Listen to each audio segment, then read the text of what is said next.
There's a story about the writer Stephen Pressfield. He spent 17 years trying to write a novel, only to finish one and have it rejected everywhere.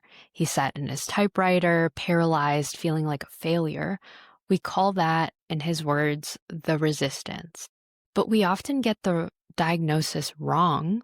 You aren't blocked because you lack ideas. You aren't procrastinating because you're lazy. And you certainly don't need another planner or a more expensive second brain app. You're blocked because your body does not feel safe enough to create. Welcome to the Sincere Practice. I'm Helen. Today we're going to dismantle the quote, lazy lie. Think about your morning. You sit down, you have your coffee, maybe check your phone, and then you go to the blank page, the intent. But 10 minutes later, you're checking the fridge or scrolling through a stranger's vacation photos. The common advice is eat the frog, push through, work hard. It's the only way out. But as psychiatrist Bessel van der Kolk says, the body keeps the score.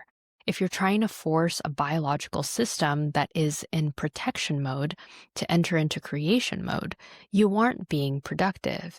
You're being a bully, and your brain will respond the way anyone responds to a bully. It will shut down. In biology, we call this the freeze response. When a gazelle is being chased by a lion, it doesn't stop to think about its purpose or its creative output. It survives. Creativity is a playful, vulnerable act. It requires the windows of the soul to be open. But right now, your nervous system thinks there's a predator in the room. You can't paint a masterpiece when you think the ceiling is falling in. The ladder, representing the nervous system.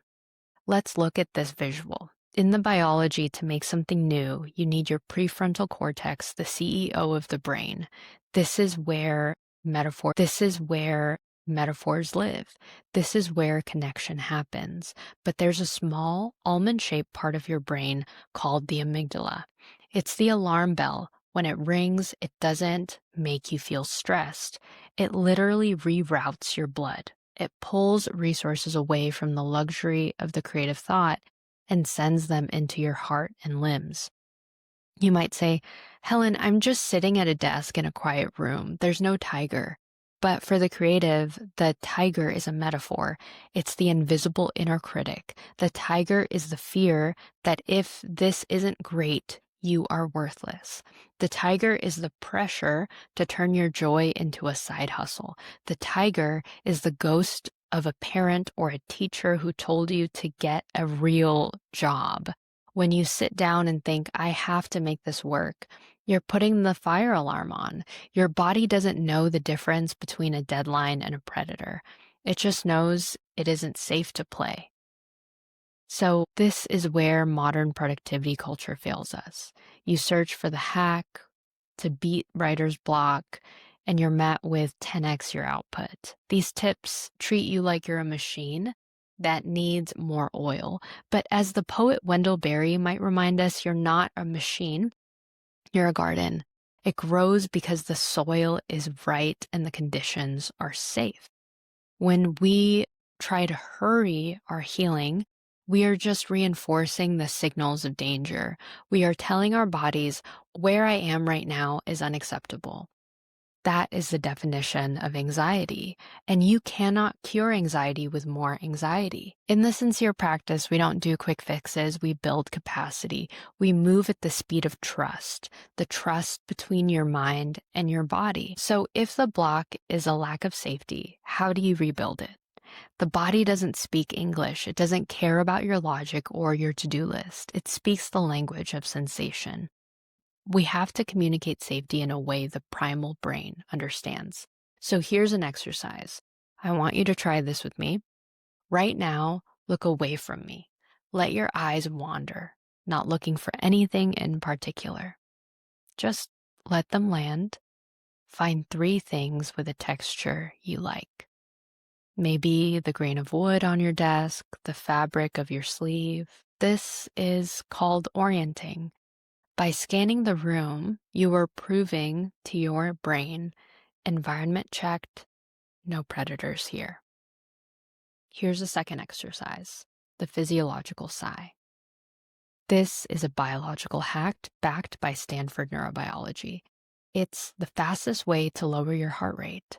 2 sharp inhales through the nose and then a long exhale through the mouth. Tells your nervous system the crisis is over. Now, once you feel that shift, that slight drop in your shoulders, do not try to write your magnum opus. Make bad art instead. Scribble, write a sentence, so boring it would make a textbook blush. Prove to your nervous system that you can create without consequence.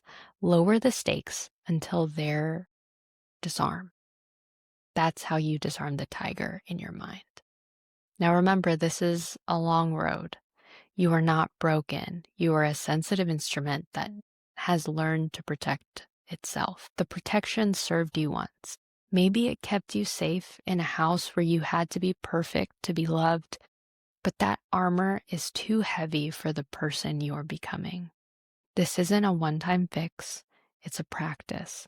It took years to convince your nervous system it was under attack. It will take more than a few minutes to convince it that it's finally safe to play. But as Rick Rubin says, the object isn't to make art, it's to be in the wonderful state which makes art inevitable. I'll see you in the next video.